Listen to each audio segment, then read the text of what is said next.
આજ રોજ 172 નિઝલ વિધાનસભાના ધારાસભ્ય ડૉક્ટર જયરામભાઈ ગામિત હસ્તે જિલ્લા પંચાયત પ્રમુખ જાલમસિંહ વસાવા અને અન્ય અગ્રણીઓ અને અધિકારીઓની હાજરીમાં ઉચ્છલ સુંદરપુર પાસે 175 કરોડના કામોનું ખાતમુહૂર્ત કરાયું। તાપી જિલ્લાના ઉચ્છલ તથા નિઝર તાલુકાઓમાંથી પસાર થઈ કાકરમુંડા તથા મહારાષ્ટ્ર રાજ્યના વિવિધ તાલુકાઓને જોડતા Uchchhal Nizar road state highway 80 કુલ 74.40 કિલોમીટર લંબાઈ ધરાવતો અત્યંત અગત્યનો આંતરરાજ્ય ધોરીમાર્ગ છે।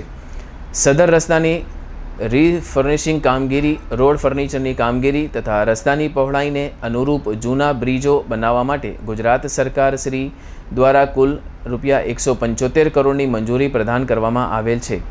સદર કામગીરી અંતર્ગત ઉચ્છલ તાલુકાના સાકરદા ગામની નિઝર તાલુકાના વાંક 4 રસ્તા સુધીના કુલ 74 કિલોમીટર લંબાઈના રસ્તા પર કુલ 66.54 કરોડના ખર્ચે રીફ્રેશિંગની કામગીરીનું ખાતમુહૂર્ત માનનીય ધારાસભ્ય શ્રી ડૉક્ટર જયરામભાઈ ગામિત 172 નિઝર વિધાનસભાના વરદ હસ્તે તારીખ 15 માર્ચ 2024ના રોજ માનનીય જિલ્લા પંચાયત પ્રમુખ શ્રી, જિલ્લા પંચાયત પ્રમુખ શ્રી જાલમસિંહ વસાવા, તાલુકા પ્રમુખ શ્રી મંજુલાબેન વડવી તથા અન્ય આગેવાનોની હાજરીમાં સંપન્ન કરવામાં આવ્યું।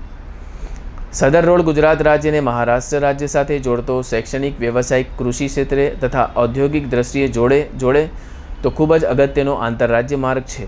સદર રસ્તાની કામગીરીથી થવાથી ઉચ્છલ, નિઝર તથા કુકરમુંડા તાલુકામાં વસતા તમામ ગામોમાં નાગરિકો તેમજ ગુજરાત રાજ્યમાંથી મહારાષ્ટ્ર રાજ્યના અક્કલકુવા, શાહદા, પ્રકાશા, નંદુરબાર જેવા અગત્યના શહેરો તરફ જતા આવતા નાગરિકોને રસ્તાની કામગીરી થવાની સીધો લાભ મળશે તથા મુસાફરી કરવામાં સમય તથા ઈંધણનો ખર્ચ ઘટશે અને મુસાફરી સલામત, સીધી તેમજ સરળ બનશે। ત્યારે પ્રજાને આ પ્રોજેક્ટથી કેટલો ફાયદો થાય છે તે આવનાર દિવસોમાં જોવું રહ્યું। ડૉક્ટર બિંદેશ્વરી શાહ સાથે ચંદ્રકાંત વસાવા, ઉચ્છલ, તાપી। મારું નામ મંજુલાબેન વડવી છે। હું ઉચ્છલ તાલુકા પંચાયતના પ્રમુખ તરીકે આજે અમે આ વિસ્તારમાં ખાતમુહૂર્ત નિમિત્તે ઉપસ્થિત થયા છે। ત્યારે અમારા 172ના વિધાનસભાના ધારાસભ્યશ્રી અમારી સાથે હાજર રહ્યા તેમજ જિલ્લા પંચાયતના પ્રમુખશ્રી અમારી સાથે હાજર રહ્યા। આજે અમે સાકરદાથી લઈને લક્ષ્મીખેડા સુધીનો જે રસ્તો છે એના ખાતમુહૂર્ત નિમિત્તે અહીં ઉપસ્થિત રહ્યા, જે અંતર્ગત 175 કરોડના ખર્ચે જે રસ્તો મંજૂર થયો છે એનું ખાતમુહૂર્ત થયું છે, જેના થકી અમારા વિસ્તારના લોકોને જે હાલાકી થતી હતી રસ્તા પર જતા આવતા વાહનો માટે, તે આજે લોકો માટે સફળ થશે એની આશા સાથે। મારું નામ દિનેશભાઈ એસ વડવી છે। હું તાપી જિલ્લા સંગઠનનો ભારતીય જનતા પાર્ટીનો મંત્રી છું અને આજે ઉચ્છલ તાલુકાના 137 કરોડના જે ખાતમુહૂર્ત કર્યા છે રોડ માટે।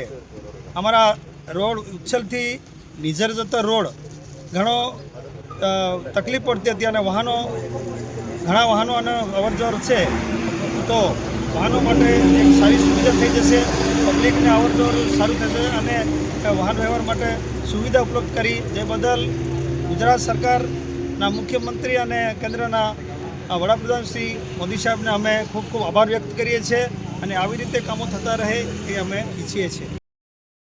આજે ઉચ્છલ તાલુકા ખાતે સાકરદા ફાટકથી વાંકા 4 રસ્તા સુધી જે આ તાલુકામાં જે સ્ટેટ હાઈવેનો જે રસ્તો છે એ ઘણા સમયથી લોકોની માંગ હતી, એ રસ્તો સારો બને। સરકારમાં અમે લોકોએ રજૂઆત કરી અને સરકારશ્રીએ આ રસ્તા માટે સાકરદાથી લઈને ત્યાં વાંકા ચોકડી સુધી 175 કરોડ જેટલી રકમ સરકારશ્રીએ મંજૂરી કરી છે અને આ રસ્તાની સાથે સાથે નારણપુર જે બ્રિજ છે અમારો વડપાડા નેસુ પાસે, એ પણ એમાં એનો સમાવેશ થઈ જાય છે અને લક્ષ્મીખેડા ખાતે પણ જે વર્ષો જૂનો બ્રિજ છે એ પણ નવો બનશે અને આ રસ્તો અત્યારે બનવાથી ખૂબ જ લોકોને, આમ તો આ રસ્તો સાકરદાથી લઈને મહારાષ્ટ્ર સુધી અને એમાં ખાસ કરીને મધ્યપ્રદેશ સાથે વધારે પડતો આ લોકો ઉપયોગ કરે છે। મધ્યપ્રદેશ જવા માટે પણ આવનાર દિવસોમાં આ રસ્તો બનવાથી અમે સરકારશ્રીઓને ખાસ કરીને અમારા ભૂપેન્દ્રભાઈ પટેલ સાહેબ મુખ્યમંત્રી શ્રી અને નરેન્દ્રભાઈ મોદી સાહેબનો આ રસ્તો મંજૂર કર્યો છે એટલે એમનો આભાર માન્યો।